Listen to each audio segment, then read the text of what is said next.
ध्येय जर गाठायचं असेल तर अडथळे ठरणाऱ्या गोष्टी ह्या आपल्याला बाजूला करायच्या आहेत.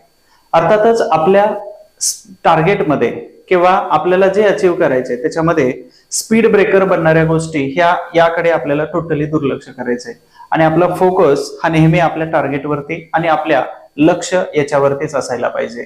नमस्ते, मी सचिन गुळिक, एसटी बाय सचिन गुळिक या युट्यूबच्या चॅनलमध्ये तुम्हा सर्वांचं स्वागत आहे.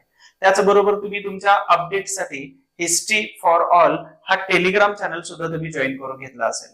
त्याचबरोबर याच्याही पूर्वी आपण विशेष काही व्हिडिओ घेतलेले होते. आता या व्हिडिओमध्ये आपण काय बघणार आहोत तर डिपार्टमेंट PSI पूर्व परीक्षा 2011 आणि ह्या 2011 पूर्व परीक्षेमध्ये इतिहास या विषयाचे जेवढे प्रश्न आले होते हे सगळे प्रश्न या व्हिडिओच्या माध्यमातून प्रश्न, त्याचं विश्लेषण आणि त्याचं उत्तर हे सविस्तरपणे आपण इथं बघणार आहोतच. परंतु आपण याच्यापूर्वी कोणते व्हिडिओ बघितले होते तर 2021 मी पहिल्यांदा घेतला, त्यानंतर 2017 घेतला होता, 2016 घेतला आणि त्यानंतर 2013 या सगळ्या इथं असणाऱ्या इतिहास या विषयाच्या सगळ्या प्रश्नांचं सविस्तरपणे विश्लेषण केलं.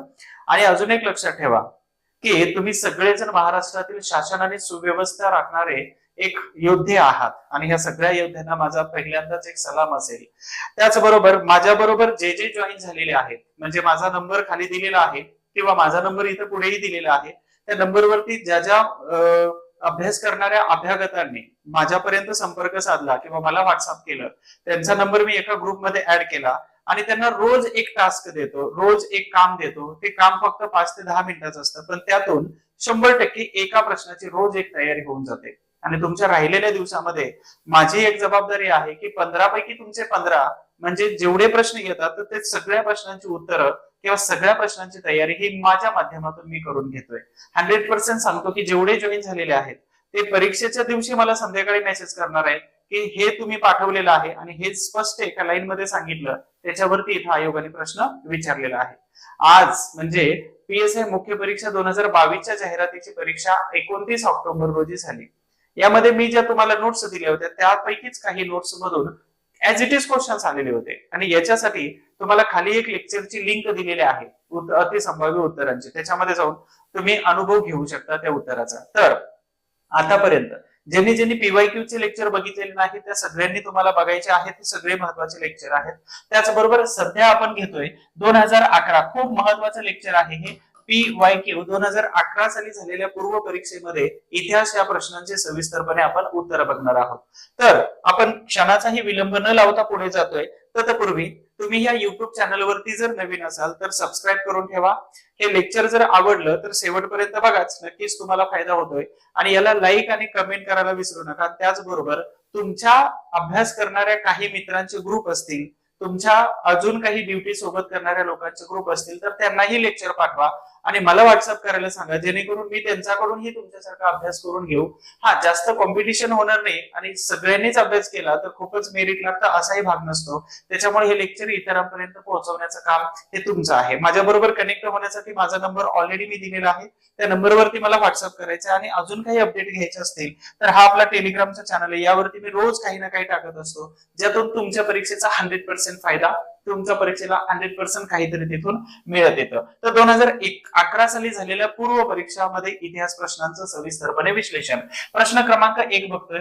1899 ते 1900 या कालावधीमध्ये कोणाच्या नेतृत्वाखाली मुंडा या वन्य जमातीने म्हणजे आदिवासी जमातीने उठाव केलेला होता.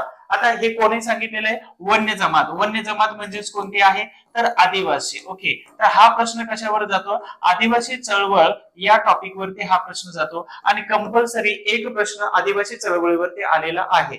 जशा पद्धतीने मी आतापर्यंत सांगत आलोय की कोणत्या टॉपिक वरती कोणता प्रश्न आला, तर पहिलाच प्रश्न आहे आदिवासी चळवळ 2011. याच्यानंतर पुढच्या ज्या परीक्षा झाल्या होत्या मग 13 असेल, 16, 17 आणि 21, तर कंपल्सरी त्याच्यावरती एक एक प्रश्न विचारलेला आहे. तर इथंच राणी चेन्नम्मा ह्या येत नाहीत, जमीनदार येत नाहीत आणि वेलुथंपी येत नाही. तर हे वेलुथंपी दक्षिण भारतामध्ये जातात. जमीनदार लोक आदिवासींसाठी उठाव थोडी करणार आहेत. राणी चेन्नम्मा हे राणी होत्या, आदिवासी उठाव नव्हता. सिंपल आहे. कोण? तर बिरसा मुंडा हे त्याचं योग्य उत्तर आहे. आता बिरसा मुंडा यांचा मृत्यू हा साधारणतः 1900 मध्ये झाला होता. कशामध्ये? तर तुरुंगात असतानाच त्यांचा मृत्यू झाला. परंतु हे तुरुंगात असताना हे सद्यस्थितीमध्ये असणाऱ्या पुस्तकात लिहिलेलं आहे. पण यांच्या मृत्यूबद्दल खूप मोठी संदिग्धता आहे की ब्रिटिश सरकारच्या विरोधामध्ये खूप मोठं बंड केलेलं होतं. त्या बंडाला काय म्हटलं जातं? उलगुलन बंड. ओके, याच्यावरती प्रश्न विचारलेला आहे, उलगुलन उठाव किंवा उलगुलन.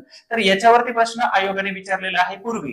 आणि हे एवढा मोठा उलगुलन म्हणजे उठाव होता की इंग्रज सरकारला सळो की पळो करून सोडलं आणि म्हणून ब्रिटिश सरकारने यांना तुरुंगात टाकलं आणि काही दिवसामध्ये तुरुंगात यांचा मृत्यू झाला असं म्हटलं जातं, विशिष्ट काही रोगाने. परंतु ब्रिटिशांनी यांना हालहाल करून मारलेलं होतं, म्हणजे यांची हत्या केली होती, हे हुतात्मा होते. तर बिरसा मुंडा हे त्याचं योग्य उत्तर आहे. त्यांच्या कालावधी लक्षात ठेवा, 1899 ते 1900.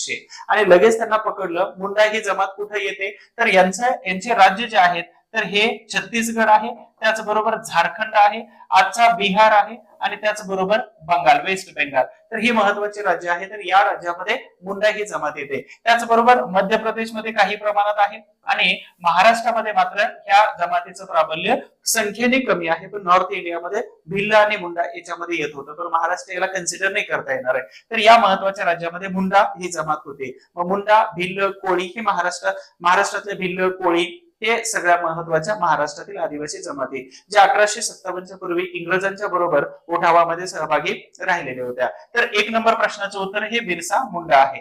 नंबर 2 चा प्रश्न आहे 102 नंबर. खालीलपैकी कोण जहालवादी नेता नव्हता? जहालवाद आणि मवाळवाद सुरुवात कधी झाली होती? तर 1885 मध्ये इंडियन नॅशनल काँग्रेसची स्थापना झाली. याच्यावरती एक प्रश्न विचारला जातो. म्हणजेच हे कशावर प्रश्न आलेला आहे? टॉपिकची नावं लक्षात ठेवा. जहालवाद आणि मवाळवाद या दोन्हीपैकी सर्वात महत्वाचा वाद कोणता आहे? तो जहालवाद आहे. हा जहालवाद म्हणजेच कोणता?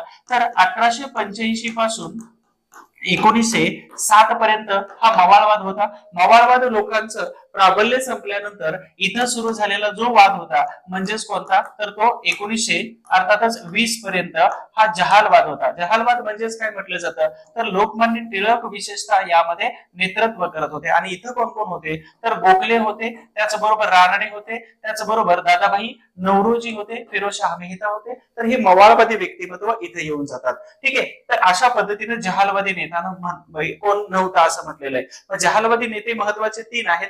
चौथे घोष यांना सुद्धा ऍड करता येतं. तर हे नाव लक्षात ठेवा जहालवादी नेत्यांचं. काय आहे? लाल, बाल, पाल आणि घोष.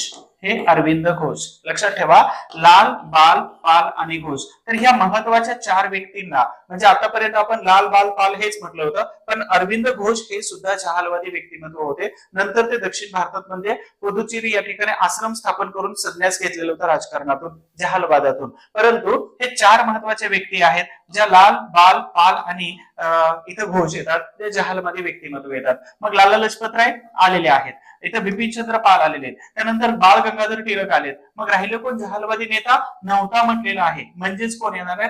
तर दादाभाई नौरोजी हे येऊन जातात. म्हणजेच दादाभाई नौरोजी यांनी आर्थिक निस्तारणाचा सिद्धांत मांडला. दादाभाई नौरोजींनी इंग्लंडमध्ये खूप साऱ्या राजकीय संघटना सुरू केल्या. इंग्लंडच्या पार्लमेंटमध्ये निवडून गेलेले होते. त्याचबरोबर त्यांनी दादाभाई नौरोजींना भारतीय राजकारणाचं पितामह म्हटलं जातं.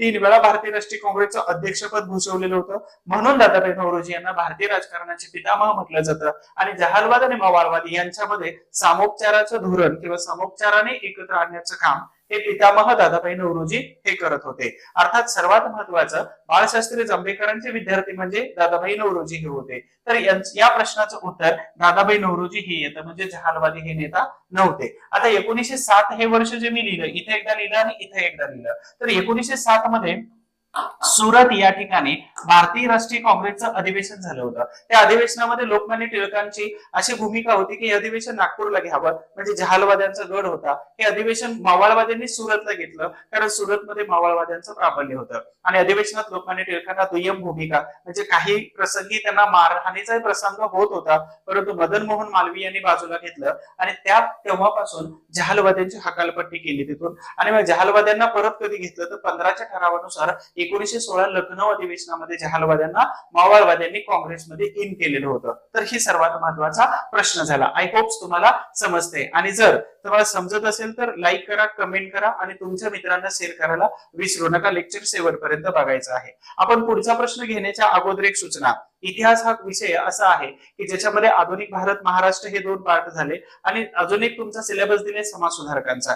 तर आपण तुम्हाला खूपच इतिहास अवघड जात असेल तर इतिहासाची बॅच आहे. इतिहासाच्या बॅच मध्ये मी काय केले की राज्यशास्त्राचेही काही लेक्चर्स घेतलेले आहेत, जे तुम्हाला साध्या सोप्या भाषेमध्ये, पंचायत राज सारखा टॉपिक आहे की ज्याच्यावरती कंपल्सरी प्रश्न विचारलाय, तर असे पण काही टॉपिक्स घेतलेले आहेत. म्हणजे संपूर्ण इतिहास मिळतोय, आधुनिक भारत महाराष्ट्र मिळतोय, समाज सुधारक सगळे कव्हर केलेले आहेत. याच्या बाहेर प्रश्न जाणार नाही, ट्रस्ट मी. ठीक आहे, विश्वास कोणावरती तरी ठेवला पाहिजे आणि एकदा विश्वास ठेवून तरी बघा. आणि इथं तुम्हाला सहप्रमाण काही उदाहरणं देतोय की प्रश्न इथं आलेले इथं आलेले आहे, आणि त्याच्यामुळं इथं संपूर्ण इतिहास कव्हर केलाय, समाज सुधारक सगळे घेतले, आणि राज्य व्यवस्था सुद्धा इथं चांगल्या पद्धतीने मीच कव्हर केलेलं आहे. तर अशा पद्धतीची एक बॅच आहे. ही बॅच तुम्हाला ऍप्लिकेशन वरती अवेलेबल आहे.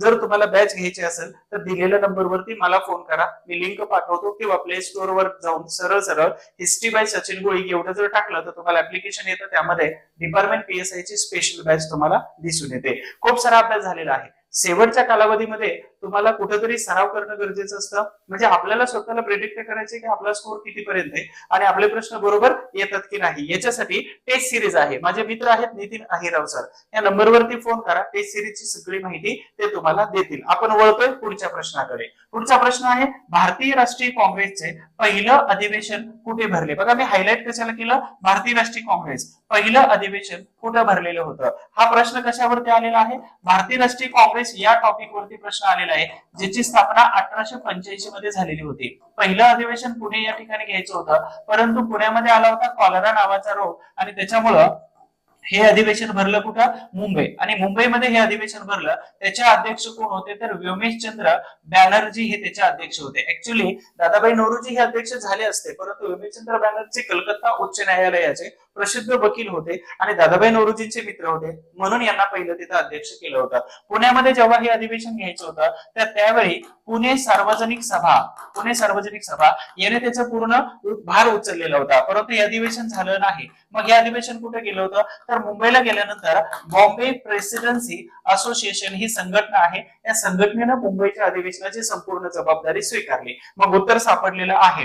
पुण्यामध्ये अधिवेशन झालं होतं 1895, मुंबईचं 1885 हे पहिलं अधिवेशन आहे. त्याच्यानंतर 1889 मध्ये विल्यम वेडनबर्ग यांच्या अध्यक्षतेखाली नंतरचं अधिवेशन भरलं, पण हे पहिलं अधिवेशन आहे, म्हणून या प्रश्नाचं उत्तर हे मुंबई हे अधिवेशन येतं. दुसरं अधिवेशन 1887 ला, तिसरं अधिवेशन 1887 मद्रासमध्ये भरलं, आणि दुसरं अधिवेशन 1886 मध्ये कलकत्ता या ठिकाणी भरलेलं होतं. मग तुम्हाला पक्का टॉपिक कोणता करून जायचंय? इंडियन नॅशनल काँग्रेस, भारतीय राष्ट्रीय काँग्रेस ही टॉपिक करायचं, आणि काँग्रेस पूर्वीच्या राजकीय संघटना, हे दोन टॉपिक आणि हे दोन चॅप्टर खूप चांगल्या पद्धतीने करायचंय. आणि याच्यासाठीच्या स्पेशल मी काही मायक्रो नोट्स वगैरे बनवतोय की ज्या टॉपिक वरती 100% तुमचे प्रश्न विचारतात. तर ह्या नोट्स मी तुम्हाला व्हॉट्सअप करतो दिलेल्या नंबरवरती. एक तर टेलिग्राम हे जॉईन करून टाका, यावरती प्रश्नांचा रोज सराव होतो, आणि त्याचबरोबर या नंबरवरती मला संपर्क करा, म्हणजे मी रोज तुमच्याकडून काहीतरी काम करतो. बघा लक्षात ठेवा की आपण बऱ्याच दिवसांचा गॅप पडलेला आहे, ड्युटी आणि अभ्यास याचाने आपला काही संबंध नाही. त्याचबरोबर आपण आता ओढाताण करून अभ्यास करतोय. मी ऍडव्हर्टाईज येण्याच्या अगोदर काही विद्यार्थ्यांना, काही ओळखीच्या लोकांना सांगत होतो की किमान लायब्ररीत जाऊन बसायची सवय तर लावून टाका. भले जाऊन तिथं पिक्चर बघा 2-3 तुम्ही, पण 2-4 तास बसायची सवय लावा, म्हणजे ऍडव्हर्टाईज झाल्यानंतर तुम्हाला अभ्यासाची ऑटोमॅटिक सवय लागेल. पण ऐकलं नाही, मग आता धावपळ चालली. कशाची धावपळ चालली? तर ससा म्हणजे उंदीर आणि मांजर यांचा लपंडाव जसा असतो तशा पद्धतीची आपली धावपळ चालू आहे. म्हणजे तो उंदीर काही सापडत नाही आणि मांजर काय करते? हेलपाटे खाऊन खाऊन मरून जाते. तर असला हाल आता होते सध्या. म्हणून आता वाचन करणं हे इम्पॉसिबल आहे, किंवा समजून घेणं ही कॅपॅसिटीच्या बाहेरची गोष्टी चाललेल्या आहेत आपल्या. म्हणजे कुठेतरी तुम्ही ट्रॅफिकमध्ये असाल तर कुठेतरी तुम्ही तिथं फाईन मारणं असेल, नियम कसा तोडलेला आहे हे सांगण्यामध्ये आपण खूप व्यस्त असतो, कारण का तर हे आपल्या कामाचा भाग झालेला असतो. पण अभ्यास करणं हा कामाचा भाग नाही ना, रोजच्या दैनंदिन जीवनाचा भाग नाही. मग याच्यासाठी तुम्हाला वाचणं हे खूपच अवघड जर जात असेल तर कोणाकडून तरी शिका. आलं लक्षात? कोणाकडून तरी समजून घ्या म्हणजेच काय, तर डोळे उघडे ठेवून आपण जेव्हा ऐकतो किंवा बघतो कोणाचं तरी लेक्चर, जसं हे लेक्चर तुम्ही बघता, तर त्यावेळी ते फटकन डोक्यात जातात. लक्षात आलं असेल तुमच्या सगळ्यांच्या. तसे तुम्ही सगळेजण संरक्षण करते आहात, तुमच्यामुळे सर्वसामान्य लोक सुखाचा श्वास आणि घास घेतात. म्हणून मी नेहमी बऱ्याच लोकांना, म्हणजे सिव्हिलियन्सला हे सांगत असतो की आर्म फोर्सेस वाले, शेतकरी असतील आणि सीमेवरती काम करणारे जवान असतील, तर रिस्पेक्ट करायचंय ना, तर तुम्हाला ह्या सगळ्या लोकांचा करायचंय. आणि त्याहूनही सर्वात महत्वाचं की घरातल्या गृहिणींचा रिस्पेक्ट हा त्याहूनही कितीतरी 1000 पटीने मोठा असतो. पण तुम्ही फोर्सेसमध्ये आहात तर तुम्ही सगळ्यांना अगदी पूर्ण जे सिव्हिलियन्स आहेत ते हे सिव्हिलियन शासन सुव्यवस्थेचं काम तुम्ही करताय, तर त्यांच्यासाठी तुम्ही ग्रेट, अगदी हिरो आहात. मला माहित नव्हतं की काही लोक म्हणत होते की मला सलमान खान आवडतो, आमिर खान आवडतो, पण कधी कधी आपण असं कोणाला म्हणतच नाही की मला वर्दीतला एखादा माणूस की तो हिरो आहे माझ्यासाठी, असं आपण कधी बोलतच नाही. ठीक आहे, जाऊ द्या, तो प्रत्येकाचे एक चॉईसेस आहेत. तर भारतीय राष्ट्रीय काँग्रेसवरती प्रश्न आलेला आहे. मग युट्यूब मध्ये खाली एक लिंक दिलेली आहे. 28 डिसेंबर 2022 ला भारतीय राष्ट्रीय काँग्रेसची स्थापना दिवस होता 85चा 23 ला. तर त्या निमित्ताने मी एक लेक्चर घेतलं युट्यूबला. तर हे लेक्चर आहे, हे लेक्चर तुम्ही अवश्य बघा. या लेक्चरच्या माध्यमातून भारतीय राष्ट्रीय काँग्रेस पूर्ण, म्हणजे तुम्ही बॅच जर घेतली नसेल तर युट्यूब मध्ये फ्री दिलेला आहे. तिथं खाली लिंक बघा, खाली दिसते अधिक माहिती, आणि त्याच्या खाली तुम्हाला इंडियन नॅशनल काँग्रेसचं लेक्चर दिसतंय, ते बघून घ्या. आणि जर नाही सापडलं तर नंबरवरती फोन करा, मी तुम्हाला सगळ्या लिंक पाठवून देतो, जे जी मदत लागते तेवढे. मला काय वाटतं की 616 जागा आहेत. पुढच्या जाहिरात येणार आहे 100%, पण भरोसा कशाला ठेवताय? याच जाहिरातीमध्ये टोपीचे आणि स्टारचे मानकरी तुम्ही व्हा, तुम्ही हक्क आहे तुमचा त्याच्यावरती. आणि माझ्या संपर्कामध्ये 200 लोक आहेत, तर 200 पेक्षा हे लेक्चर झाल्यानंतर परत रोज 5-6 लोक वाढ. अशा पद्धतीनं भारतीय राष्ट्रीय काँग्रेसवरती परत एकदा प्रश्न आलेला आहे. तर या टॉपिकचं नाव आहे काँग्रेस. सलग 2011ला 2 प्रश्न भारतीय राष्ट्रीय काँग्रेसवरती आले होते. पुढचा प्रश्न आपण बघतोय, भारतीय राष्ट्रीय काँग्रेसच्या पहिल्या अधिवेशनात किती प्रतिनिधी हजर होते? इथं काय विचारलेले आहे की संख्या विचारलेली आहे. भारतीय राष्ट्रीय काँग्रेसच्या या पहिल्या अधिवेशनाला किती होते? तर 73, 75, 72 आणि 76 दिलेले आहे. तर इथं एखादा ऑप्शन जर 78 आला असता, तर मग इथं मी सांगितलं असतं 1930 मध्ये जेव्हा महात्मा गांधीजींनी सविनय कायदेभंगाची चळवळ सुरू केली होती. हे सविनय कायदेभंग सुरू कुठून झालं होतं? तर साबरमती आश्रमातून सुरू झालं होतं, दांडी यात्रेपर्यंत. त्यावेळी त्यांच्यासोबत जो आकडा होता तो 78 सदस्य होते. परंतु जेव्हा मुंबई या ठिकाणी भारतीय राष्ट्रीय काँग्रेसचं पहिलं अधिवेशन भरलं, तर त्या अधिवेशनाला टोटल 72 सदस्य हजर होते. म्हणजेच 72 सदस्यांची संख्या ही आज लाखाच्या घरात झालेली आहे. आणि भारतीय राष्ट्रीय काँग्रेस भारताला स्वातंत्र्य मिळाल्यापासून जवळपास 1977 पर्यंत काँग्रेसची सत्ता ही नॉनस्टॉप होती. आणि त्याच्यानंतर मात्र मग सत्तांतर होऊ लागले, आणि सत्तांतर होता होता सद्यस्थितीमध्ये अनेक वेगवेगळी सरकार येऊन आपल्यापर्यंत पोहोचलेली आहेत. मग अशा पद्धतीनं पहिलं अधिवेशन, आणि त्या अधिवेशनाचे अध्यक्ष कोण होते, मेंबर्स किती होते, तर याच्यावरती प्रश्न विचारलेला आहे. म्हणजेच हा टॉपिक किती महत्वाचा आहे तुमच्या परीक्षेच्या दृष्टिकोनातून याचा अंदाज मात्र तुम्हाला आला असेल. ठीक आहे, यानंतर आपण पुढच्या प्रश्नाकडे वळतोय. 1917 साली कोणाची भारतीय राष्ट्रीय काँग्रेसची पहिली महिला अध्यक्ष म्हणून निवड झाली? बघा, पहिली महिला म्हणून अध्यक्ष निवड झालेली आहे, स्त्री म्हणून. तर यावरती प्रश्न विचारलाय. परत एकदा टॉपिक आला कोणता? Indian national Congress. म्हणजे 2011ला हे एमपीएससी जरा जास्तच या भारतीय राष्ट्रीय काँग्रेसवरती खुश होतं असं म्हणायला हरकत नाही. ठीक आहे, पण हा एक मजाकचा भाग झाला. तर महिला विचारलेल्या आहे. इथं सांगितलेलं आहे अॅनी बेझंट, सरोजिनी नायडू, रमाबाई रानडे आणि पंडिता रमाबाई. तर याच्यापैकी इथं अध्यक्ष म्हणून कोण कोण झालेल्या होत्या? तर लक्षात ठेवा, रमाबाई रानडे ह्या कधीच अध्यक्ष झाले नव्हत्या. पंडिता रमाबाई या हजर राहिलेल्या होत्या, म्हणजे दोन्ही महिला हजर राहिल्या होत्या, अध्यक्ष नव्हता. सरोजिनी नायडू आणि अॅनी बेझंट. तर अॅनी बेझंट ह्या 1917 साली कलकत्ता या ठिकाणी झालेलं अधिवेशन जे होतं, या अधिवेशनाच्या त्या अध्यक्ष झालेल्या होत्या 1917च्या. आणि याच अधिवेशनामध्ये वीरा शिंदे, लक्षात ठेवा, यांच्यावरती कंपल्सरी एक प्रश्न येतो. तर वीरा शिंदे यांनी अस्पृश्यता निवारणाचा ठराव मांडलेला होता. अस्पृश्यता निवारणाचा ठराव मांडला, आणि हा ठराव मांडून झाल्यानंतर हे अधिवेशन आहे 1917चं. लक्षात ठेवा, कलकत्ता अधिवेशन.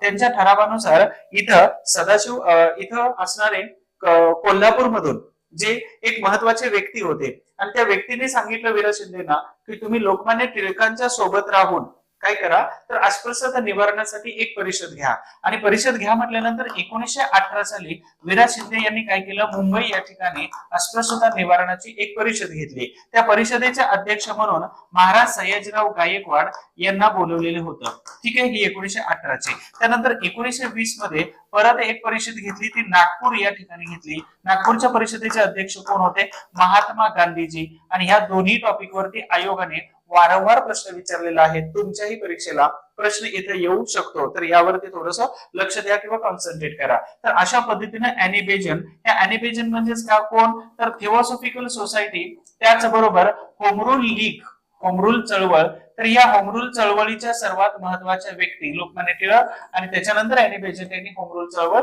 सुरू केलेली होती. आता याच्यानंतर मात्र मग इथं भारतातील महिला ह्या अध्यक्षा होऊ लागलेल्या होत्या. मग याच्यामध्ये काही महत्वाचे व्यक्तींची नावं येतात. ही नावं तुम्हाला ऑलरेडी भारतीय राष्ट्रीय काँग्रेसच्या त्या लेक्चरमध्ये म्हणजे या लेक्चरमध्ये सविस्तरपणे माहिती दिलेली आहे.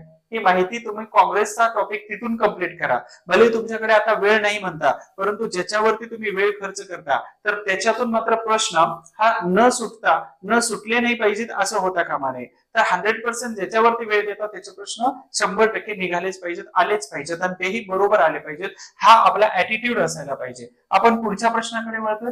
पुणे सार्वजनिक सभेची स्थापना कोणी केली म्हणजेच विचारलेला आहे. महत्वाची व्यक्ती हा विचारलेला आहे कंटेंट इथं. फिरोजशाह मेहता जमत नाही. रंगय्या नायडू नाही येते. नाना जगनशंकर शेठ नाही येते. यांचा मृत्यू तर 1865 मध्ये झाला होता. एकच उत्तर येतं गवा जोशी. गवा जोशी यांना आपण काय म्हणतो? सार्वजनिक काका. ओके, सार्वजनिक काका. तर हे सार्वजनिक काका यांनी पुणे सार्वजनिक सभेची, आता पुणे सार्वजनिक सभा म्हणजेच याची स्थापना झाली तर ती झाली होती 1867 मध्ये पुणा असोसिएशन म्हणून. ठीक आहे, याच्यावरती मी ऑलरेडी बऱ्याच वेळा लेक्चर्स मध्ये सांगितलेलं आहे. याची स्थापना झाली. त्याच्यानंतर 1870च्या एप्रिल महिन्यामध्ये याचं पुणे सार्वजनिक सभा याच्यामध्ये रूपांतर केलं, पुणे सार्वजनिक सभेमध्ये. या पुणे सार्वजनिक सभेचं रूपांतर केल्यानंतर 1890 मध्ये याला गोखले आणि टिळक जोडले गेले. ठीक आहे, रानडे, गोखले, टिळक हे सगळे जोडले गेले. 1890 नंतर मात्र इथं ही सभा लोकमान्य टिळकांच्या ताब्यात गेली.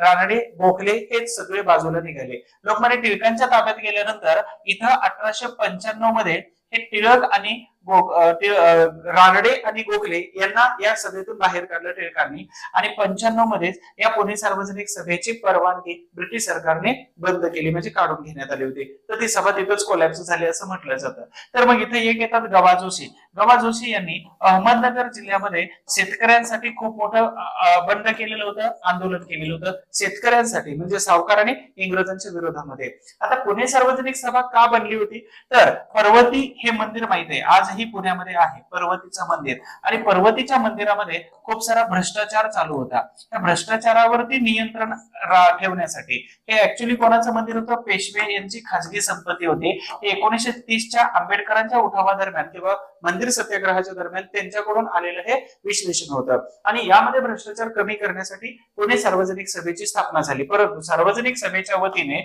इथं दिल्ली दरबारामध्ये हजेरी लावली याच गवा जोशी यांनी. त्याचबरोबर पार्लमेंटला अर्ज सुद्धा पाठवला होता की भारतामध्ये सुद्धा अशा प्रकारचे एक समांतर सिस्टम असायला पाहिजे. तर या गवा जोशी म्हणजेच पुणे सार्वजनिक सभेची हे सगळी कामं दिलेली आहेत. मग याच्यावरती एक लेक्चर मी घेतलेलं आहे, त्याची लिंक पाहिजे असेल तर मी तुम्हाला पाठवू देतो व्हॉट्सअपवरती. आपण पुढच्या प्रश्नाकडे वळतोय. शेतकऱ्यांचा असूड या ग्रंथाचे लेखक कोण? लेखक कोण म्हणजेच कोण? तर महत्वाच्या व्यक्ती विचारलेल्या आहेत. तर महात्मा ज्योतिबा फुले, गवा जोशी असेल, राजर्षी शाहू महाराज, न्यायमूर्ती रानडे. तर हा प्रश्न कित्येक वेळा आलेला आहे.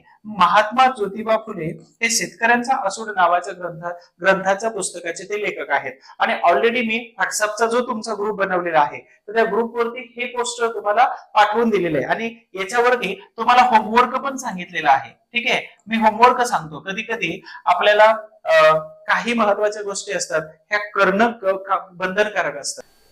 हे पोस्टर तुम्हाला व्हॉट्सअपवरती ऑलरेडी मी पाठवलेलं आहे. त्यातून तुमचा बऱ्यापैकी आणि चांगल्या पद्धतीचा अभ्यास झालेला आहे. तर या पोस्टरमध्ये म्हणजे हा जो ग्रंथ आहे तर हा साधारणतः 1883 मध्ये महात्मा ज्योतिबा फुले यांनी लिहिला होता. या ग्रंथ लिहिण्याचा उद्देश दोन होता की एक त्यावेळची दलित म्हणजेच अस्पृश्य जमात आणि दुसरी सर्वात महत्वाची म्हणजे शेतकरी. तर यांच्या विरोधामध्ये असणारे किंवा यांच्यावर अन्याय होणारा किंवा जो काही गोष्टी यांच्यावरती येतात तर याच्यावरती यांनी शेतकऱ्यांचा असूड नावाचा ग्रंथ लिहिला होता. पण त्याचबरोबर अजून काही महत्वाचे ग्रंथ हे तुमच्या परीक्षेला वारंवार विचारतात. जशा पद्धतीने याच्या पाठीमागे एक प्रश्न विचारला होता तर तृतीयरत्न 1855 आहे, छत्रपती शिवाजी महाराजांचा वरचा पोवाडा 1869, ब्राह्मणांचं कसब 69, गुलामगिरी 73 आहे, शेतकऱ्याचा सूड 83, सत्सार 85, इशारा 85, सत्सार 85, सार्वजनिक सत्यधर्म यावरती आयोगाचा प्रश्न विचारलेला आहे, जो मरणोत्तर ग्रंथ कोणता आहे असं म्हणून. तर मोरो विठ्ठल वाळवेकर यांच्या मदतीमुळे सार्वजनिक सत्यधर्म हा ग्रंथ त्यांच्या मरणानंतर मग त्यालाच विश्व कुटुंबाचा जाहीरनामा असंही म्हटलं जातं. तर असे प्रश्न या महात्मा ज्योतिबा फुले यांच्या ग्रंथ लिखाणावरती आहेत आणि मी ऑलरेडी होमवर्कला दिले, याच्यावरती आतापर्यंत 3 वेळा प्रश्न विचारलेले आहेत, तर पुढे भविष्यात प्रश्न येऊ शकतो.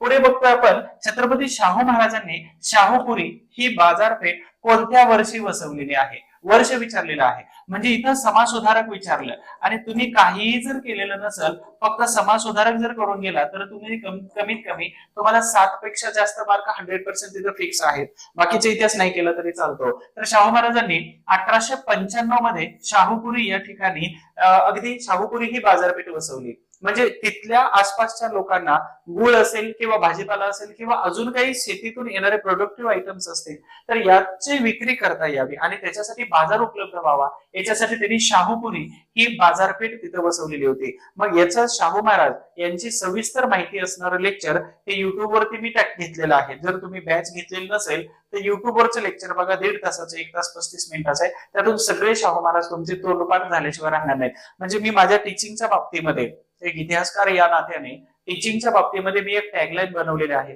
मी शिकवतो तुम्ही विसरून दाखवा फक्त, आणि परीक्षा झाल्यानंतर तुम्ही हे मला टॅगलाईन परत एकदा मेसेज कराल, ठीक आहे, विसरलो नाही. त्यानंतर पुढे, पीपल्स एज्युकेशन सोसायटी या संस्थेची स्थापना कोणी केली, काय सांगते, संस्थेची स्थापना कोणी केली. तर यावर ऑलरेडी प्रश्न विचारलेला आहे आणि प्रश्न विचारून म्हणजे मिलिंद विद्यालय यावरती प्रश्न विचारला, मिलिंद असेल सिद्धार्थ असेल, तर पीपल्स एज्युकेशन सोसायटीची स्थापना ही जुलै 1945 मध्ये झालेली होती. त्या स्थापनाकार आहे डॉक्टर बाबासाहेब आंबेडकर हे, ठीक आहे. आणि यांनीच काय केलं होतं तर साधारणतः 46 आणि 1946 आणि 1950 मध्ये 2 विद्यालये स्थापन केली होती. एकाचं नाव येतं मिलिंद विद्यालय आणि दुसऱ्याचं नाव येतं सिद्धार्थ विद्यालय. आणि मिलिंद विद्यालय जे आहे तर हे औरंगाबाद या ठिकाणी आहे, आताचं सध्याचं छत्रपती संभाजी महाराज नगर, आणि मुंबई या ठिकाणी असणारं जे विद्यालय आहे तर ते सिद्धार्थ विद्यालय आहे, ठीक आहे, सिद्धार्थ. तर ह्या 2 विद्यालयावरती ऑलरेडी मी सविस्तरपणे माहिती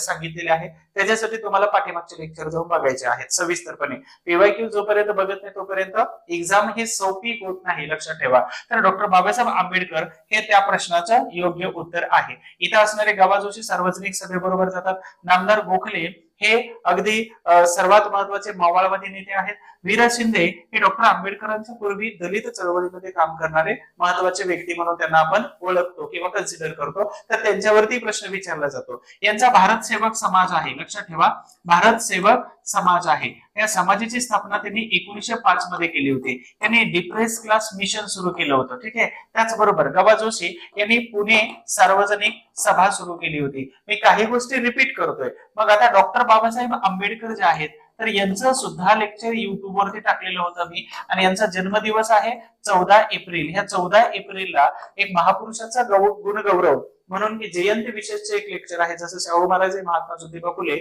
11 एप्रिल असेल, जून असेल किंवा हे एप्रिल असेल, तर या निमित्ताने लेक्चर्स टाकलेले आहेत ऑलरेडी, तुम्ही ते बघून घ्या. वेळ जर नसेल तर हे एवढं बघण्यामध्ये तुम्ही वेळ घालवताय असं नाही, हा वेस्ट ऑफ टाइम नसतो, हा टाइम वेस्ट ऑफ टाइम नाही, तर हा इन्व्हेस्टमेंट ऑफ टाइम आहे.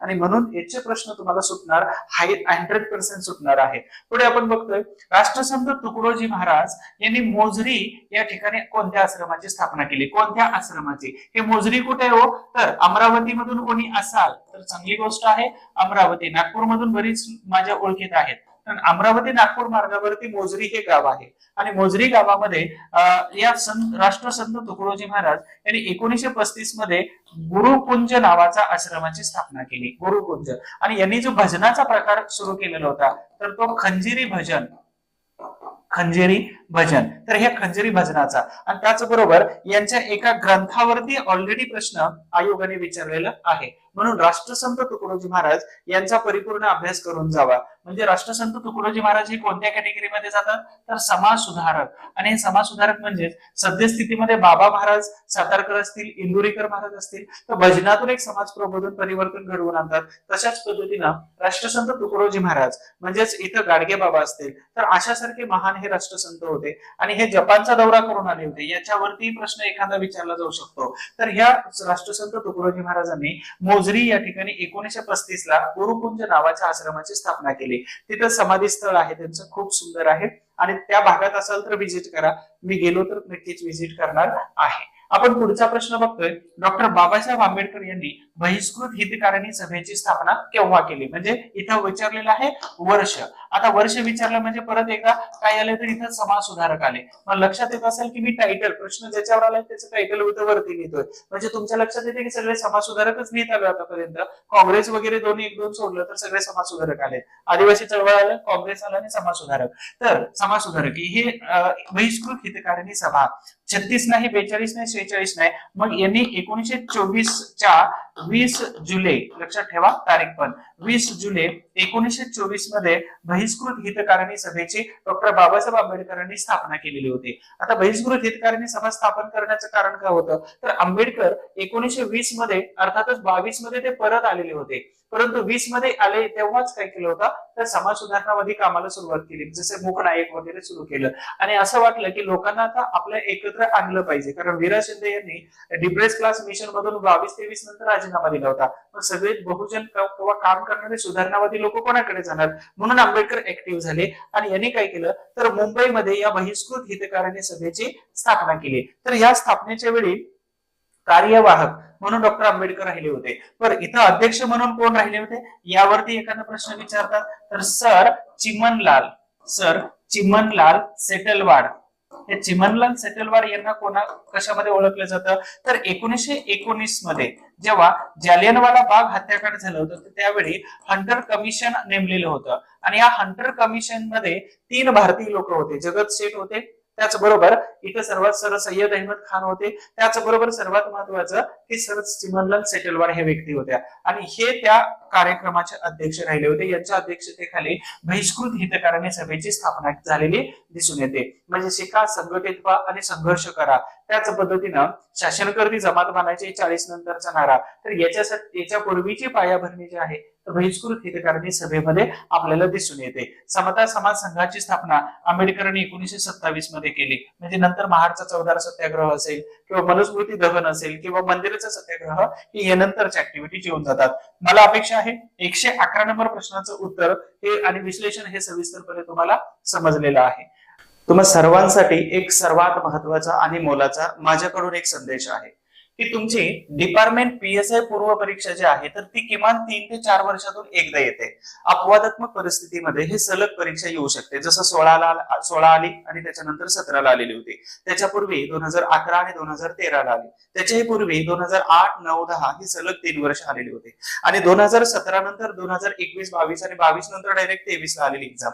मग अर्थातच कित्येक वर्षानंतर एक्झाम एकदा येते आणि त्याच्यामुळे तुमचे प्रयत्न हे सर्वोत्तम आणि अफलातून असायला पाहिजे.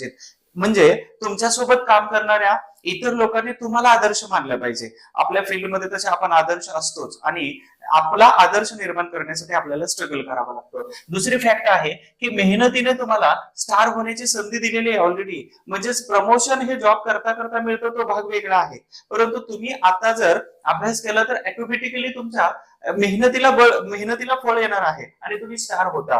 त्या विषयातील एक्सपर्ट लोकांकडून चांगलं शिकून घ्या. मला मध्यंतरी खूप सारे फोन आले की आम्ही चुकून इथं क्लास लावला, तुमच्या अगोदर इकडे शिकलो किंवा तुमच्या अगोदर इकडे शिकलो. अर्थात हे माझ्याबद्दलचं ते तुमच्या अगोदर म्हणत होते, म्हणजे ते मला मोठेपण, आणि हे सर्वात मोठे त्यांचं अगदी मोठेपण आहे. हे अगदी ते मला मोठेपण देत होते, पण त्यांचं मोठेपण होतं. अर्थात सांगायचा हा विषय राहतो की मी इतिहास शिकवतो तो तुम्हाला समजतो कितपत हा तुमचा विषय झाला, परंतु जर समजत असेल तर मग मी चांगला आहे. अर्थातच तुम्हाला इकॉनॉमिक्स एखादा शिक्षक चांगला शिकवतोय तर तो इकॉनॉमिक्स चांगला शिकवतोय तो त्याच्याकडून शिकून घ्या, ना की ओढून ताणून आणणाऱ्या शिकवणाऱ्या शिक्षकांकडून शिकू नका. इथं नुकसान आपलं होतंय. तर परीक्षा एवढ्या वर्षातून येते, आपण 10 वर्षाच्या गॅप नंतर 5 वर्षाच्या गॅप नंतर परीक्षेचा अभ्यास करतोय आणि याचा अर्थ असा नाही की आपण कोणाकडूनही शिका.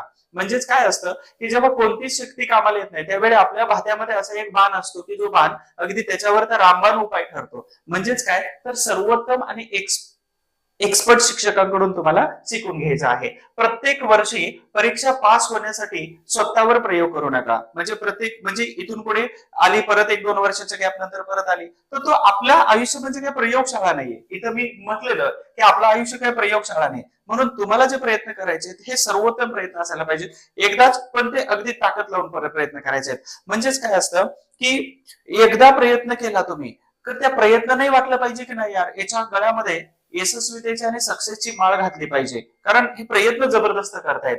आता तुम्हाला सुट्ट्यांचा खूप सारा प्रॉब्लेम आहे आणि भारत हा असा एकमेव देश आहे की प्रत्येक 2 महिने 3 महिने संपले की इथं कोणता ना कोणता सण उत्सव समारंभ आणि खूप मोठे अशा प्रकारचं काहीतरी येऊन जातं. याच्यामध्ये सर्वात जास्त अफेक्टेड जो होतो तो फक्त पोलीस होतो, अर्थात आर्म फोर्सेस होते ना. त्यांना म्हणजे 24 तास ड्युटी आहे हे सगळं काही नवीन सांगायची गरज नाही आणि आम्ही लोक फक्त बघत असतो पण तुम्ही रोज अनुभवत असता. तर सांगायचा उद्देश हा आहे की एवढ्याच 1 महिन्याभराच्या कालावधीसाठी सुट्ट्या घ्या आणि त्याच वेळी तुमचे पोस्ट निघण्याचे चान्सेस हे खूप जास्त असतात. मग तुमचे डीओ असतील किंवा तुमचे सिनियर असतील तर यांना रिक्वेस्ट करा. प्रसंगी तुम्हाला सुट्ट्या कशा घ्यायच्या ही तुम्ही सर्वोत्तम जाणता. मला यातलं काही माहित नाही, कारण का तर मी जॉईन नाही केलेलं पीएसए, त्याच्यामुळे आपल्याला माहित नाही जास्त. तुमचे प्रयत्न हे सर्वोत्तम असले पाहिजेत आणि ह्या सगळ्यांसाठी अभ्यासासाठी माझ्याकडून नेहमी शुभेच्छा असतील. पुढे अजून खूप सारे प्रश्न आहेत, हे तुमच्यासाठी लिहिलेला एक माझ्याकडूनचा सुंदर मेसेज आहे आणि तुम्ही सगळेजण हा नक्कीच वाचावा, अंमलात आणावा आणि इथून पुढे लेक्चर झाल्यानंतर परत तुमच्या अभ्यासाची गती योग्य दिशेसह अगदी जास्तच असायला पाहिजे. आपण पुढच्या प्रश्नाकडे वळतोय. प्रश्न क्रमांक आहे 112. भारतरत्न खालीलपैकी भारतरत्न मिळालेले मानकरी कोण? आता मानकरी म्हणजेच इथं महर्षी धोंडो केशव कर्वे, नामदार गोखले, राजर्षी शाहू महाराज आणि वीर शिंदे आहेत. तर मी इथं तुम्हाला फक्त उत्तर सांगत नाही तर ऑप्शन्स वरती सुद्धा विश्लेषण करतो आणि हेच विश्लेषण तुमच्या परीक्षेमध्ये 100% फायदा देणार आहे किंवा तिथं तुम्हाला मार्क मिळवून देणार आहे. तर भारतरत्न एकमेव मिळवणारे व्यक्ती कोण आहे तर महर्षी धोंडो केशव कर्वे आहेत. म्हणजे याचं उत्तर 1 आहे. यांचा जन्म आहे 1858. त्यांचा 100 वर्ष पूर्ण झाले म्हणून 1958 मध्ये भारतरत्न हा पुरस्कार राजेंद्र प्रसाद यांच्याकडून त्यांना दिलेला होता. आता हा भारतरत्न पुरस्कार का दिला तर वयाची 100 वर्ष पूर्ण झालेली होती आणि म्हणून त्यांना भारतरत्न. याच महर्षी कर्वे यांना 1951, 1952 साधारणतः 1954 पर्यंत यांना अनेक पदव्या दिलेल्या होत्या. मग ह्या पदव्यामध्ये महत्वाची विद्यापीठ मुंबई असेल, पुणे असेल किंवा बनारस असेल तर वेगवेगळ्या विद्यापीठांनी त्यांना पदव्या दिल्या होत्या. तर महर्षी कर्वे हे महाराष्ट्राचे पहिले व्यक्ती आहेत. महाराष्ट्राचे लक्षात ठेवा, महाराष्ट्राचे पहिले व्यक्ती आहेत की ज्यांना भारतरत्न पुरस्कार मिळाला. भारतरत्न पुरस्काराची सुरुवात 1954 ला झाली आणि डॉक्टर राजेंद्र प्रसाद हे या भारतरत्न पुरस्काराचे पहिले मानकरी ठरले. आता या राजेंद्र प्रसाद यांचेच एक पणतू होते. हे पणतू सध्या पुणे जिल्हा परिषद, पुणे झेडपी जे आहे तर त्याच्यात सीईओ या पदावरती काम करत होते. नुकतीच त्यांची बदली झाली होती. ठीक आहे, तर अशा प्रकारचा एक ऑप्शन आपल्याला उत्तर सापडत जातं. आता त्याच्यानंतर वीर शिंदे यांच्यावरती यापूर्वी बघा 2017 ला यांच्यावरती प्रश्न विचारलेला आहे. त्याचबरोबर वीरा शिंदे यांचं आत्मवृत्त विचारलं होतं. आत्मचरित्र कोणत्या नावाने आहे हेही विश्लेषण सांगितलेलं आहे. त्याच्यासाठी तुम्हाला पूर्वीचे व्हिडिओ बघायचे, त्याची लिंक मी खाली डिस्क्रिप्शन बॉक्स मध्ये टाकलेले आहेत अगोदरच्या व्हिडिओच्या. आणि याच्यावरून खूप सारे मेसेजेस येतात मला, तर मी तुम्हाला अजून काही पीडीएफ असेल, अजून काही शॉर्ट नोट्स असेल, अजून काही रिव्हिजन द्यायचे असेल तर हे सगळी तुम्हाला प्रोव्हाइड करतो. रोज तुमच्याकडून काम करून घेतो. तर या नंबरला फक्त व्हॉट्सअप करायचं तुमचं नाव आणि ड्युटी कुठे करताय, म्हणजे मी नंबर सेव्ह करून घेतो आणि त्या दरम्यान तिकडे प्रवास करत असताना जर प्रवास झालाच तर एखाद्या वेळी कॉल किंवा चहा पाण्यासाठी फक्त हे नंबर ड्युटीचा प्लेस. त्यानंतर नामदार गोखले, हे नामदार गोखले म्हणजे यांच्या तोंडातून येणारे शब्द म्हणजे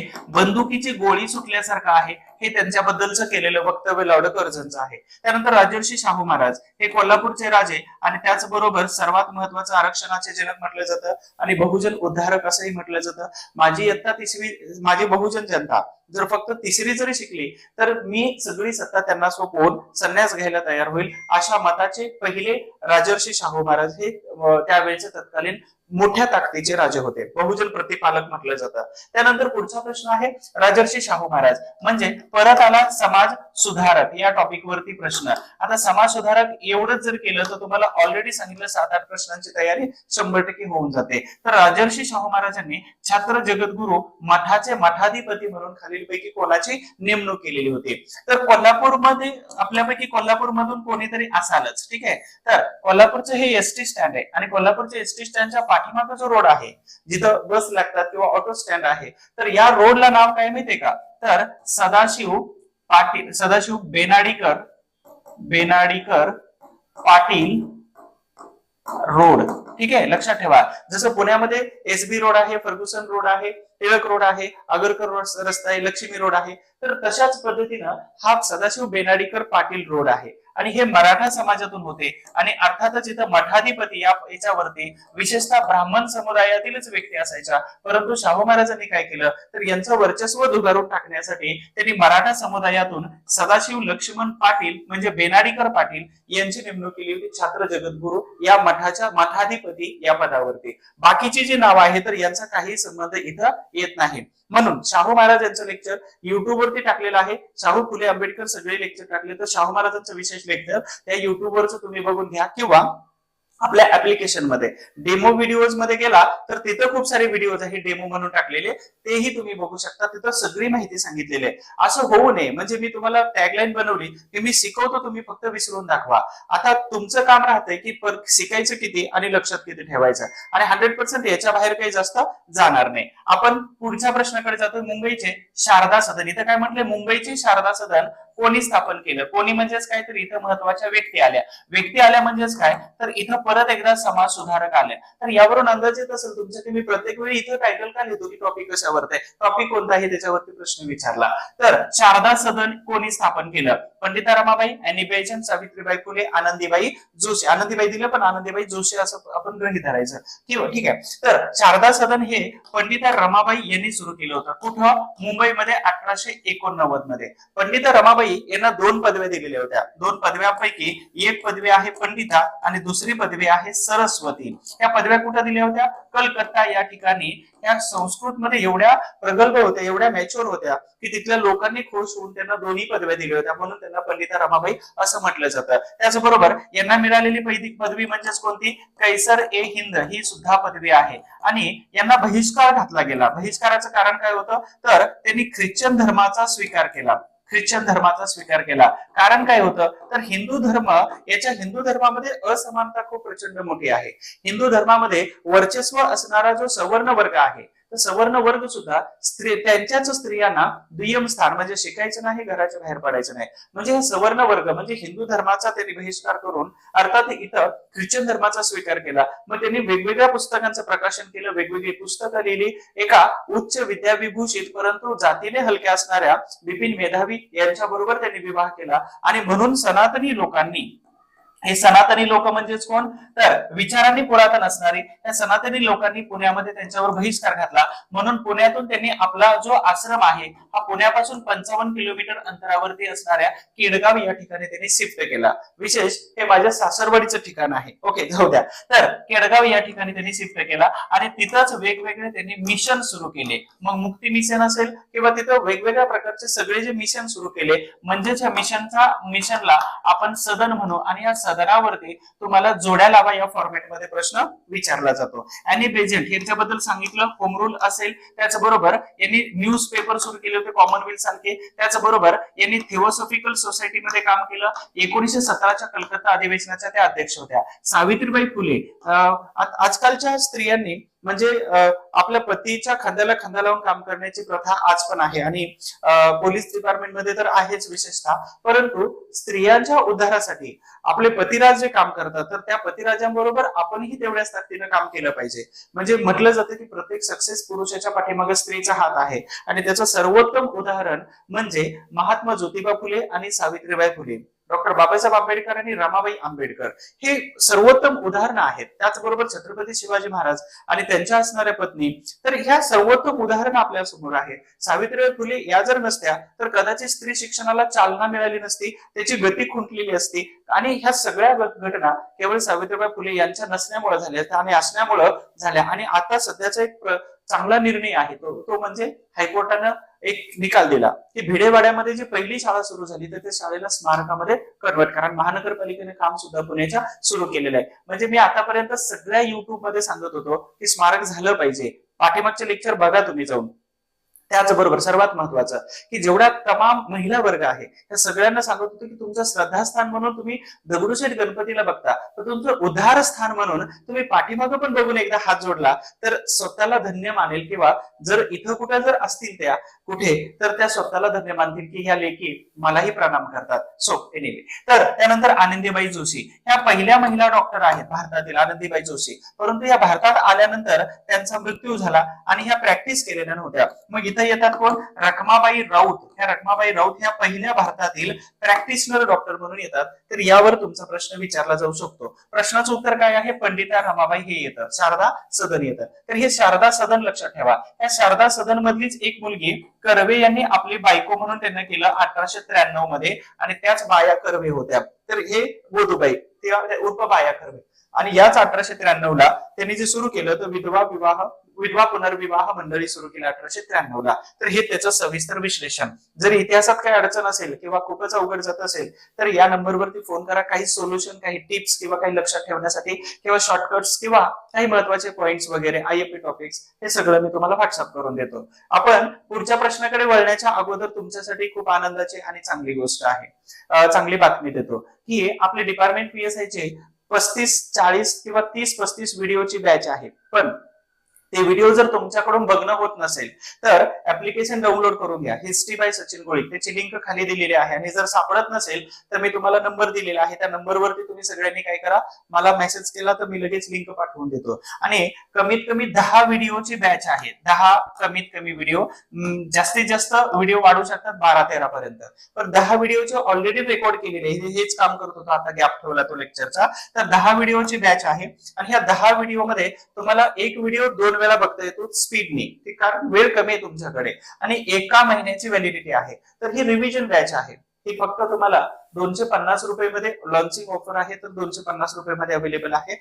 जर या 12 व्हिडिओ मध्ये 12 प्लस किंवा 10 प्लस व्हिडिओ मधून तुमच्या 15 प्लस प्रश्नांची तयारी होत असेल तर हे 10-12 व्हिडिओ तुम्ही पटकन बघून जाऊ शकता, आणि तुमच्या इतिहासाला किंवा तुम्हाला जे काही अवघड जाते तर ते अतिशय सोपं होऊन जाते. मग लगेच प्ले स्टोअर वरती व्हिजिट करा लेक्चर झाल्यानंतर, आणि तिथून ही बॅच, जर तुम्ही ऑलरेडी जर जुनी बॅच करत असाल मोठी वाली फुल लेंथची तर तेच करा कंटिन्यू. आणि जर तुम्हाला रिव्हिजनच करायचं असेल 11th लास्ट मोमेंटला तर ही बॅच आहे. या बॅच मधून तुम्ही चांगल्या पद्धतीचं समाजसुधारक आहे सगळा इतिहास इथं कव्हर करू शकता. कमी वेळेमध्ये तुमचे जास्त मार्क कसे वाढतील याचा सर्वोत्तम प्रयत्न इथे केलेला आहे. मी काय म्हणतो, नेहमी एक टॅगलाईन वापरतो की प्रयत्न तुमचे करा, मार्गदर्शन मात्र आमचे राहील. तर डिपार्टमेंट PSI ची रिव्हिजन बॅच, आणि तुम्ही घ्या आणि तुमच्या मित्रांना किंवा तुमच्या ग्रुपमध्ये पण सांगा की ही बॅच आहे, याचा फायदा होतोय. त्यानंतर आपण पुढच्या प्रश्नाकडे जातोय. 1909च्या सुधारणा कायद्याचे नाव काय आहे? 1909चा सुधारणा कायदा आहे. तर इथं option Montagu Chelmsford, Morley Minto आणि रौलेट ऍक्ट.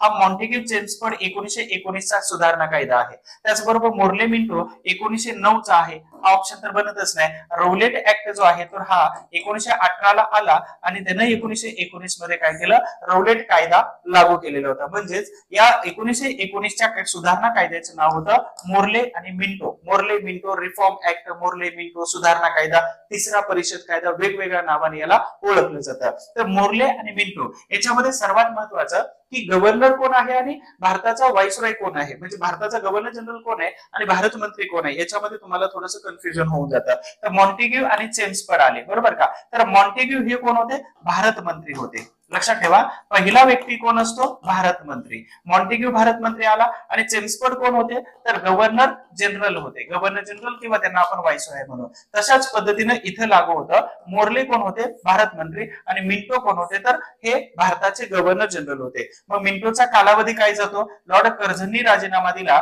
त्याच्यानंतर 1905 पासून 1910 पर्यंत मिंटो होते. आता त्याच दरम्यान हे का आली होती ही योजना? तर लक्षात ठेवा, 1905 मध्ये बंगालची फाळणी झाली, ठीक आहे. आणि 1905च्या बंगालच्या फाळणीनंतर भारतामध्ये आंदोलन सुरू झालं. एक होतं स्वदेशी आणि दुसरं होतं वंगभंग. थोडक्यात विश्लेषण, वंगभंग याचा असंतोष प्रचंड होता. म्हणून भारतीय जनतेला खुश करण्यासाठी काय केलं होतं, तर इथं फूट पण पाडली होती की मुस्लिम समुदायाची सुद्धा 1906 मध्ये मुस्लिम लीग बनवली, ठीक आहे, मुस्लिम लीग बनवली. त्याचबरोबर भारतीय जनतेला खुश करण्यासाठी 1909 मध्ये त्यांनी काय केलं होतं, तर मोर्ले मिंटो म्हणजे एक सुधारणा कायदा आणलेला होता. आता सुधारणा सुधारणा कायद्यातील तरतुदी हा असंतोषजनक होत्या, म्हणजेच तिथून पुढे काहीही आपल्याला मिळालेलं नव्हतं आणि ह्या असंतोषात्मक होत्या. म्हणूनच त्यांनी परत काय केलं, 1919 मध्ये इथं मॉन्टेग्यू चेम्सफोर्ड रिफॉर्म ऍक्ट किंवा सुधारणा कायदा आणलेला होता. तर हे प्रश्न आणि त्याचं सविस्तरपणे विश्लेषण, ह्या सगळ्या प्रश्नांचं म्हणजे 2021 अर्थात 2008-9 पासून 2022 पर्यंत जेवढ्या परीक्षा झाल्या तुमच्या, तर सगळ्यांचे विश्लेषण म्हणजे टिक मार्क करून तुम्हाला सगळं प्रश्न एकत्र देण्याचा, मी इतिहास तरी एकत्र देण्याचा प्रयत्न करतो. 1-2 दिवसामध्ये तुमच्यापर्यंत पीडीएफ पाठवून देतो. त्यानंतर पुढे महत्वाचा प्रश्न, सतीबंदीचा कायदा कोणी केला? डायरेक्ट व्यक्ती विचारलाय. डायरेक्ट व्यक्ती म्हणजेच काय, तर एकतर समाज सुधारक विचारला इथं, नसेल तर ब्रिटिश अधिकारी विचारला. हे दोन्ही मध्ये आपल्याला बसून जातं. तर सतीबंदीचा कायदा, सतीबंदीची प्रथा काय होती, तर एखाद्या म्हणजे तुम्ही कल्पना नाही करू शकत एवढी विचित्र प्रथा होती सतीबंदीची. कसे, एखाद्या स्त्रीचा पती जर एक्सपायर झाला, निधन झालं, तर त्या स्त्रीनं जगायचा अधिकार नाही. कारण का, तर ती त्या पतीची असते आणि समजा ती जिवंत राहिली तर चुकीचं पाऊल पडू शकतं आणि चुकीच्या पावलामुळे सासर आणि माहेर दोन्ही बदनाम होऊ शकतं. मानसिकता फक्त माणसाची चुकीची होती त्यावेळेची, किंवा दर्जा दुय्यम द्यायचा होता, समानतेचा दर्जा द्यायचाच नव्हता. आजही तीच अवस्था आहे अंशतः काही ठिकाणी पाहिलं तर. मग स्त्रीनं आपल्या स्वतःचा मृत्यू करून घ्यायचा, म्हणजे काय समजायचं की पती दारूने जरी मेला किंवा कोणत्या वेगळ्या व्यसनाने जरी मेला, तरी पण ती मरण मेल्यानंतर त्याचं डोकं आपल्या मांडीवरती घ्यायचं, ठीक आहे, आणि सरणावरती बसायचं आणि स्वतःलाही त्या अग्नीमध्ये अगदी सती जायचं. म्हणजे ही एवढी विचित्र प्रथा होती. एल्फिस्टनने तर ही सर्वात महत्वाचं की बंदच केलं. 7 रुपये विधवा स्त्रीला पेन्शन सुद्धा त्यावेळी देऊ केली होती बॉम्बे प्रांतामध्ये. पण त्याच्यापूर्वी इथे गंमत सांगतो सुरुवात कशी झाली. 1819 मध्ये राजा राममोहन रॉय जे आहेत, राजा राममोहन रॉय, तर यांच्या वहिनी सती केलेल्या होत्या, ठीक आहे, जगत मोहन नारायण यांच्या पत्नी. तर राजा राममोहन रॉय यांच्या वहिनी सती केल्यानंतर यांनी 1823 मध्ये ब्रिटनच्या पार्लमेंटला अर्ज पाठवला. तो अर्जावरती 3 प्रांतातून सह्या गेल्या, बॉम्बे, बंगाल आणि मद्रास. आता बॉम्बे प्रांतातून कोण होते, नाना जगन्नाथ शंकर सेठ. नाना शंकर सेठ हे व्यक्ती महत्वाच्या होत्या, त्यांची सही होती. बंगाल प्रांतातून राजा राम मोहन रॉय यांनी सही केली होती आणि मद्रास प्रांतातून अय्यर यांनी सही केली. हे ऑलरेडी राजाराम मोहन रॉय यांच्यावरचे एक लेक्चर मी युट्यूबला घेतलेले, ते तुम्ही बघा किंवा बॅच मध्ये शिकवलेले तेही बघा. तर या महत्वाच्या सह्या केलेल्या होत्या आणि ह्या सह्या करून ब्रिटनच्या पार्लमेंटला पाठवल्या. त्याच्यानंतर इथं विल्यम बेंटिक यांचा कार्यकाळ येतो 1828 पासून 1835 पर्यंत.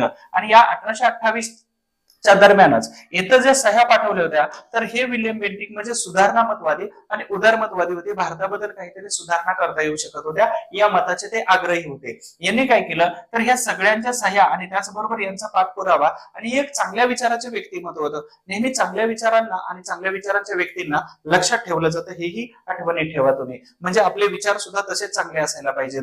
आधी कधी कधी म्हटलं जातं ना, कफरला केसा नसतो, त्याच्यामुळं जेवढं चांगलं व्हाल तेवढं चांगलं राहा. म्हणजे खारुताईचे एक उदाहरण आहे बघा. खारुताई खाते काहीतरी बिया, ज्या फ्रुट्स असतात, तर ते खाते आणि बिया पुरून ठेवते पुढे काहीतरी उद्या खावं म्हणून, परंतु ती लगेच विसरून पण जाते की मी कुठं काय पुरलं होतं.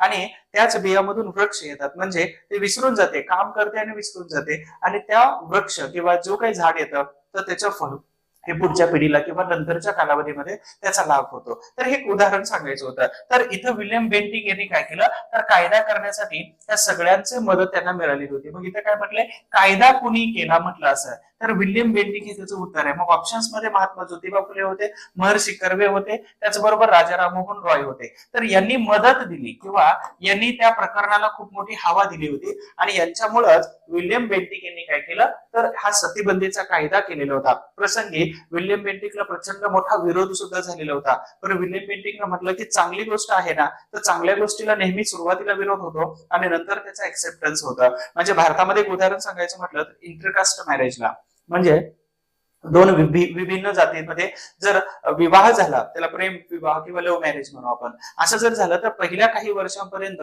रिजेक्शन्स असतात आणि त्याच्यानंतर एक्सेप्टन्स सुरू होतो. अशा कालावधीमध्ये यांनी पहिल्यांदा रिजेक्ट, विरोध झाला, नंतर एक्सेप्ट झाला आणि नंतर सुधारणा होत गेली त्या पद्धतीमध्ये. तर हे ऑप्शन येऊन जातं. सतीबंदीच्या प्रश्नाचं उत्तर लॉर्ड विल्यम बेंटिक आहे. विल्यम बेंटिक यांच्याबद्दल अजून एक प्रश्न विचारला जातो की हे बंगालचे शेवटचे गव्हर्नर जनरल आहेत. बंगालचे शेवटचे गव्हर्नर जनरल, पहिला प्रश्न.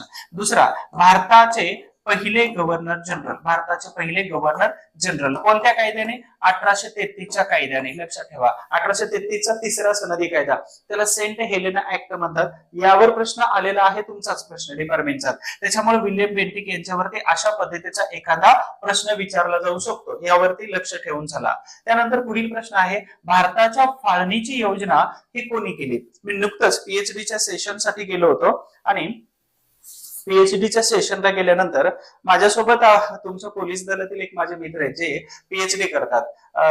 बबन पिक्चर, त्याचबरोबर पुणे स्टेशन बटगाडम पोलीस चौकीला आहे संदीप फंड सर म्हणून, आणि आम्ही पीएचडी करतो, माझे क्लासमेट आहेत. तर तिथून मी एक पुस्तक विकत घेतलं, खास फक्त भारताच्या फाळणीवरच आहे. सुंदर आहे, पण तुम्हाला वाचायला वेळ असेल तर मी पुस्तकांची नावं सजेस्ट करेल जे अवांतर असू शकतात आणि जे चांगले आहेतच. ठीक आहे, तर भारताच्या फाळणीची योजना कोणी केली हा प्रश्न विचारलेला आहे. तर लॉर्ड रिपन, वेवेल, माउंटबॅटन आणि आयर्विन किंवा इरविन असं म्हटलं जातं. प्रत्येकाचा कालावधी मी लिहितो, मग तुम्ही ठरवा की भारताची फाळणी कधी झाली होती. 1947 ला फाळणी झाली होती आणि 47 ला पाकिस्तान आणि इंडिया असे दोन देश बनलेले होते. मग आता रिपन यांचा कालावधी कधी जातो? 1880 पासून 1884. लॉर्ड वेवेल यांचा कालावधी 1943 पासून 1947 पर्यंत आहे. माउंटबॅटन यांचा कालावधी 1947 पासून 1950 पर्यंत आणि आयर्विन यांचा कालावधी 1926 पासून 1931. तो आय थिंक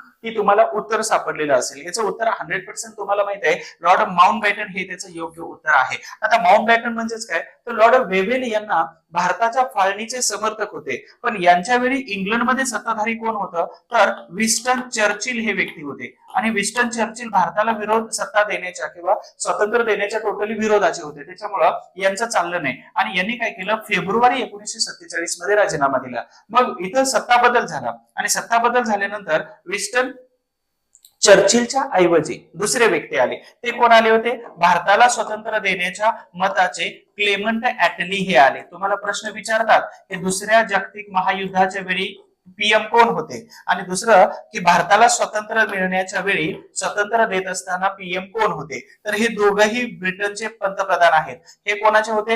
हुजूर पक्षाचे. हे कोणते होते? मजूर पक्षाचे. मजूर पक्षाचे. तर असा प्रश्न तुम्हाला विचारला जाऊ शकतो. तर 1947 ला काय केलं, माउंटबॅटन यांना भारतामध्ये पाठवलं आणि सांगितलं हिंदू आणि मुस्लिम यांच्यामध्ये जो वाद चालू तो मिटवा आणि मिटवून तुम्ही दोन्ही कम्युनिटीला एकत्र आणा आणि अखंड भारत ठेवण्याचा प्रयत्न करा. पण माउंटबॅटन भारतात आल्यानंतर चित्र मात्र वेगळं दिसलं आणि वेगळं असं होतं की माउंटबॅटनला वाटलं की फाळणीशिवाय पर्यायच नाही. लेटर पाठवलं कोणाला? क्लेमेंट ऍटलीला. फाळणीशिवाय पर्याय नाही आणि म्हणूनच इथं माउंटबॅटनने भारताच्या फाळणीची योजना, मग यावेळी फाळणीची योजना मांडली 1947 ला आणि दोन देश तयार झालेले होते. म्हणजेच काय, तर पूर्व पाकिस्तान, पश्चिम पाकिस्तान म्हणजे पाकिस्तान एक आणि भारत दुसरा, असे दोन देश इथं तयार झालेले होते. तर या प्रश्नाचं उत्तर हे आहे. मग इथं तुम्हाला लक्षात ठेवा 1942 क्रिप्स मिशन असेल, 1944 राजाजी योजना, 1945 मध्ये झालेली सिमला परिषद असेल, वेवेल योजना, 1946 चा हंगामी मंत्रिमंडळ त्रिमंत्री योजना आणि 1947 मध्ये झालेली ही फाळणीची योजना आणि भारताचं स्वातंत्र्य. तर हा घटनाक्रम एकदा लक्षात ठेवा, परीक्षेला घटनाक्रम सुद्धा एखादा विचारला जाऊ शकतो. ठीक आहे, पुढील प्रश्न आहे, कोणत्या वर्षी मद्रास महाजन सभा या संस्थेची स्थापना झाली? बऱ्याच वेळा प्रश्न विचारलेला आहे. तर 1852 दिलेला आहे, म्हणजेच इथं बनलेली आहे बॉम्बे असोसिएशन, बॉम्बे प्रांतातील. 1853 भारतामध्ये रेल्वे सुरू झाली होती. वर्ष दिसलं मला काहीतरी आठवतं, त्याच्यामुळे मी सांगत जातो. 1853 1883 मध्ये विशेष असं काही झालं नव्हतं, परंतु इथं इल्बर्ट बिल आलं होतं 1884 मध्ये. 82 मध्ये मानलं, 84 मध्ये राजीनामा दिला रिपन यांनी. आणि या प्रश्नाचं उत्तर जे आहे ते मद्रास महाजन सभा 1884 मध्ये. कोण कोण होते? पी आनंदा चार्लो. पी आनंदा चार्लो हे पहिले महत्वाचे व्यक्ती, त्याच्यानंतर राघवाचारी वगैरे. तर ह्या सर्वात महत्वाच्या व्यक्ती यांनी 1884 ला मद्रास महाजन सभेची स्थापना केली होती. विधिमंडळाच्या मध्ये जागा वाढवा किंवा अधिकार द्यावे भारतीय लोकांना याच्यासाठी मागण्या करत होते.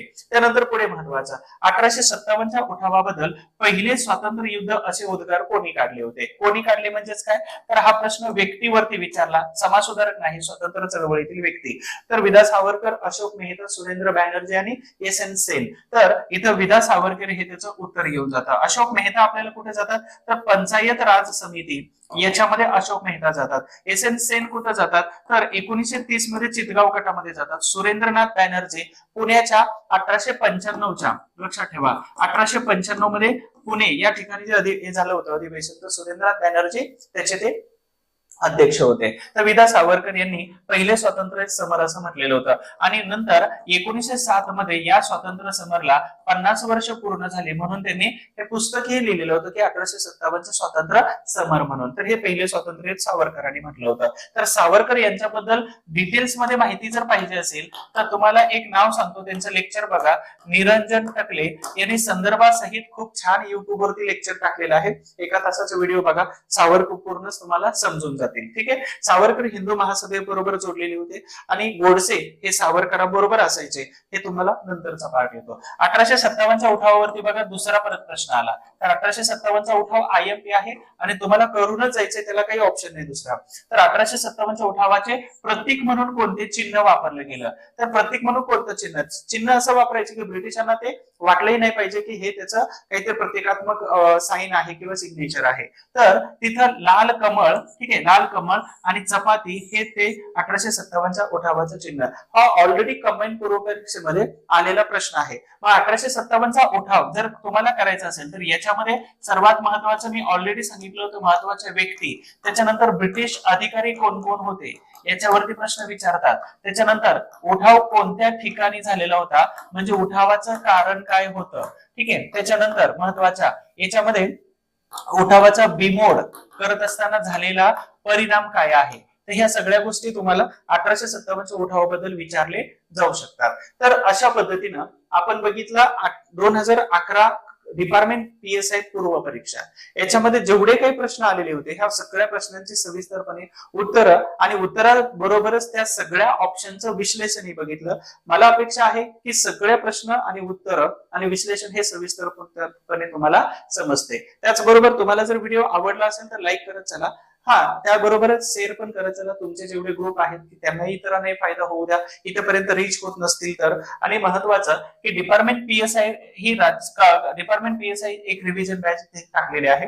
केवळ 250 रुपयामध्ये तुम्हाला 10 पेक्षा जास्त व्हिडिओ देतोय, ठीक आहे. आणि ऍप्लिकेशन आयफोन, बऱ्याच लोकांकडे आयफोन आहे, तर आयफोन वरती ऍप्लिकेशन आहे आणि प्ले स्टोर वरती पण आहे की history by Sachin Gulik search केलं किंवा खाली व्हिडिओ बघत असताना खाली एक लिंक दिसते तुम्हाला, तर त्या लिंक वरती क्लिक केलं की डायरेक्ट ऍप्लिकेशन ओपन होतं. त्यामधून हा कोर्स तुम्ही परचेस करू शकता. इतिहास आणि सगळे समाज सुधारक यामध्ये कव्हर केलेले आहेत.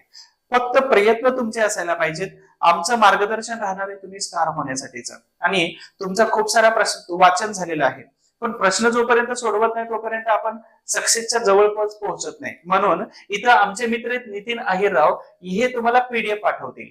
तर यांचा नंबर इथं दिलेला आहे, याच्यावरती तुम्ही संपर्क करून टेस्ट सिरीज बद्दल त्यांच्याशी बोलू शकता. आणि बॅच बद्दल तुम्हाला जर काय माहिती पाहिजे असेल तर इथं माझा नंबर दिलेला आहे, इथेही दिलेला आहे. आणि मला व्हॉट्सअप केलं तर मी तुम्हाला रोज काहीतरी काम सांगेल. त्या कामाचा फायदा हा तुम्हाला परीक्षेच्या दिवशी तुम्हाला 100% जाणवणार आहे, ठीक आहे. सर्वात महत्वाचे ह्या सगळ्या गोष्टी तुम्हाला करायच्या आहेत.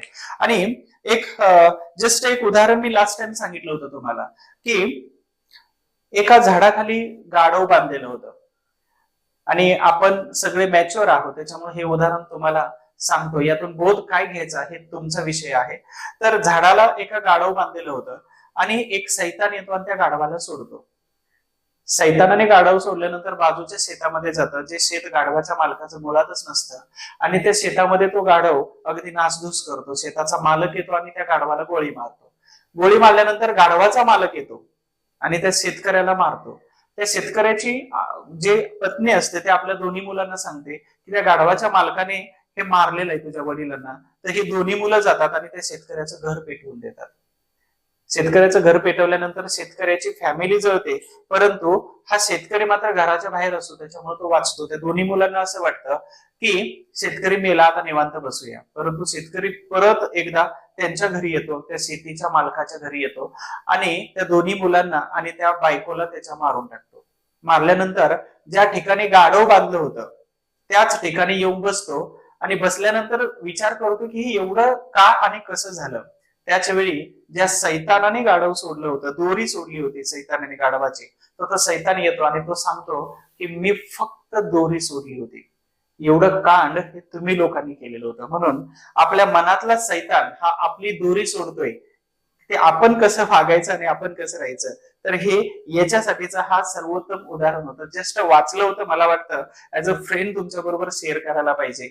नक्कीच तुम्हाला ही स्टोरी आवडली असेल. आणि आपल्यातला एक सैतान हा कधीच आपल्याला आपल्या ओव्हरटेक करू द्यायचं नाही आणि त्याला कधीच त्या सैतानाला दोरी सोडू द्यायची नाही. सैतानाने फक्त दोरी सोडली आणि सैतान जागा केला, तर आपण ह्या सैतानाला कधी जागा करायचं नाही. शांततेत क्रांती सुद्धा करता येते.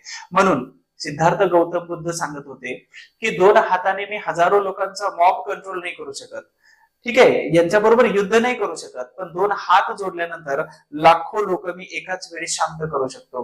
हे सिद्धार्थ गौतम बुद्ध यांनी त्यावेळचे प्रचंड मोठ्या ताकदीचे एक राजे होते अजातशत्रू, आणि त्या अजातशत्रूंना दिलेलं हे उदाहरण होतं. नक्कीच तुम्हाला हे उदाहरण आणि सैतानाची कथा आवडली असणार आहे. तर या लेक्चरला लाईक करायला विसरू नका. आणि सर्वात महत्वाचं की आपल्या आजच्या प्रयत्नातून उद्याचं भविष्य साकारते, त्याच्यामुळे तुमचे प्रयत्न हे सर्वोत्तमच असायला पाहिजेत.